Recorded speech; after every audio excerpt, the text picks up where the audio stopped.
साथियों, agree hub jet institute के digital platform पर आप सभी का स्वागत है। साथियों, हमारी जो क्लास चल रही थी वह प्रत्यय से संबंधित चल रही थी।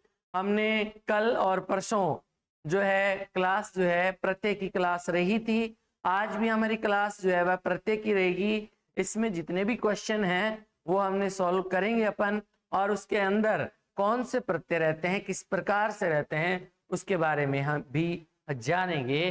तो हमारा पहला जो प्रश्न रहेगा वह कौन सा रहेगा? देखिए, निम्न में से कौन सा शब्द प्रत्यय युक्त नहीं है? अर्थात ऑप्शन में जो शब्द दिए हैं उनमें एक ऐसा शब्द है जिसमें कोई प्रत्यय नहीं है।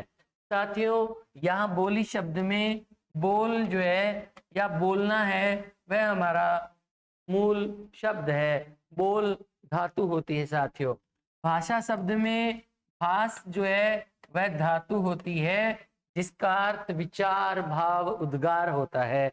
पिपासा में प्यास, या कह सकते हैं कि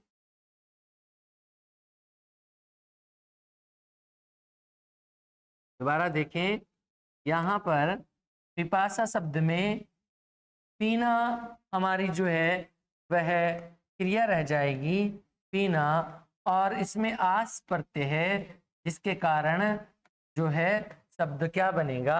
पिपासा बनेगा, यानी ना प्रत्यय हट जाएगा और पै वर्ण की आवर्ती हो जाएगी। अतः यहाँ पर भी हमारा प्रत्यय है, लेकिन अंकुर शब्द में कोई प्रत्यय नहीं है साथियों। अतः हमारा 4th नंबर ऑप्शन सही होगा।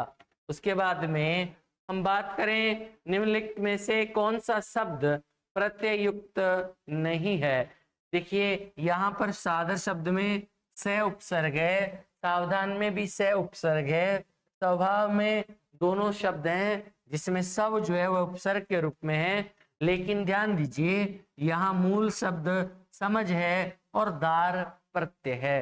दार क्या है? प्रत्यय है। दार एक विदेशी प्रत्यय है, जैसे पहरेदार, दुकानदार, हवलदार। इस प्रकार से दार का मतलब मालिक होता है। तो हमारा राइट आंसर जो होगा वह समझदार होगा। यानी निम्नलिखित में से कौन सा शब्द प्रत्यय युक्त नहीं है? तो प्रत्यय युक्त है साथियों, ये प्रश्न जो है यहाँ पर थोड़ा गड़बड़ है। प्रत्यय युक्त है तो प्रत्यय युक्त कौन सा रहेगा? समझदार रहेगा। कौन सा रहेगा?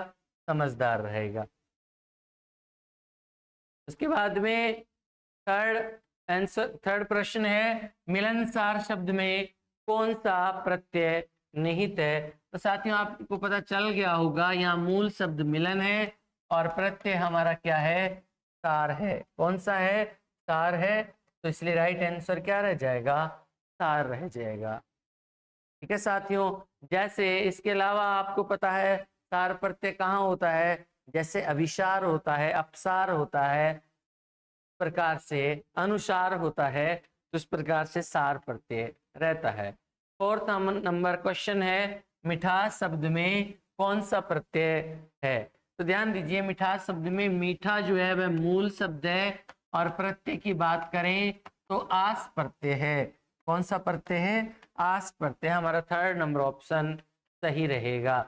उसके बाद में नेक्स्ट प्रश्न रहेगा, निम्न में से किस शब्द में एरा प्रत्यय नहीं है? तो आपको पता है घनेरा, इसमें मूल शब्द क्या है? घना। सवेरा, इसमें मूल शब्द नहीं है साथियों, ये ही मूल शब्द है। ममेरा में मामा रहता है। अतः सवेरा जो है इसमें कोई भी प्रत्यय नहीं है, यहाँ मूल शब्द ही सवेरा है। तो हमारा 2nd नंबर ऑप्शन सही रहेगा। उसके बाद में निम्न में से कौन सा पद खवैया प्रत्यय लगाने से बना है? तो खवैया जो शब्द है उसमें वैया प्रत्यय रह जाएगा। उसके बाद में हम बात करें विचार में इक प्रत्यय जोड़ने से कौन सा नया शब्द बनेगा? तो ध्यान देना है, जैसे ही प्रत्यय लगता है तो प्रारंभिक जो शब्द होता है उसमें जो स्वर होता है वह ह्रस्व से दीर्घ बन जाता है। यदि ए है तो आ हो जाएगा, यदि ई है तो उसका गुण आदेश ए, वर्दी आदेश आई हो जाएगा। जैसे कि आपको पता है विचार है, एक प्रत्यय लगा तो इस ए ई का वर्दी आदेश आई हुआ, अर्थात शब्द क्या बना, वैचारिक बना। अतः हमारा राइट आंसर जो है 4th नंबर ऑप्शन हो जाएगा।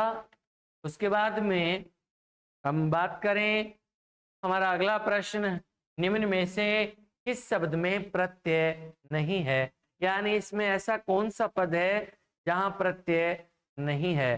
तो ध्यान दीजिए, यहाँ गुणवान में वान प्रत्यय है, दुहरा में हरा प्रत्यय है, तिकहरा में हरा प्रत्यय है, लेकिन दुगला में कोई प्रत्यय नहीं है। यहाँ दू उपसर्ग के रूप में और बला मूल शब्द के रूप में रहता है। अतः हमारा राइट आंसर जो है 4th नंबर क्वेश्चन रह जाएगा, ऑप्शन रह जाएगा। सप्ताह में एक प्रत्यय जोड़ने से कौन सा नया शब्द बनेगा। तो मैंने आपको भी थोड़ी देर पहले बताया कि जो प्रारंभिक शब्द में जो वर्ण है, यदि वह ह्रस्व है तो किस में बदल जाएगा, दीर्घ में बदल जाएगा प्रत्यय लगते ही। जैसे सप्ताह के स के अंदर ए है, अब जैसे प्रत्यय लगेगा इस ए का क्या बनेगा, आ बनेगा। तो ऐसा शब्द कौन सा है, साप्ताहिक, अर्थात हमारा 2nd नंबर ऑप्शन जो है वह सही आंसर रहेगा साथियों। आंशिक शब्द है, कौन सा शब्द है साथियों, आंशिक शब्द है, जिसमें मूल शब्द है अंश और इसमें प्रत्यय लगा है कौन सा, इक प्रत्यय। शब्द में कौन सा प्रत्यय है, तो सीधी सी बात 4th नंबर क्वेश्चन हमारा, ऑप्शन हमारा सही रहेगा। इसके बाद में हम बात करें साथियों, ये हमारे प्रत्यय से संबंधित प्रश्नों की एक श्रृंखला थी, जिसमें हमने 3 दिन की क्लास में हमने जाना कि प्रत्यय की प्रश्न किस प्रकार एग्जाम में पूछे जा सकते हैं। नेक्स्ट हमारी क्लास जो रहेगी वह उपसर्ग से संबंधित रहेगी, और इसके अलावा आप भी अपने सुझाव जो है कमेंट बॉक्स में जरूर दें कि कौन सी क्लास रहनी चाहिए, हिंदी के सिलेबस में कौन सा टॉपिक जो है वो ज़्यादा आपको जटिल लगता है। उसके संबंधित जितने भी जो क्वेश्चन हैं हम जरूर हमारे इस YouTube चैनल पे डालेंगे। आप YouTube चैनल जो हमारा एग्री हब जेट इंस्टीट्यूट के नाम से है, आप जुड़े रहें और अपने जो भी बातें हैं कमेंट बॉक्स में जरूर दें। जय हिंद, जय एग्री हब।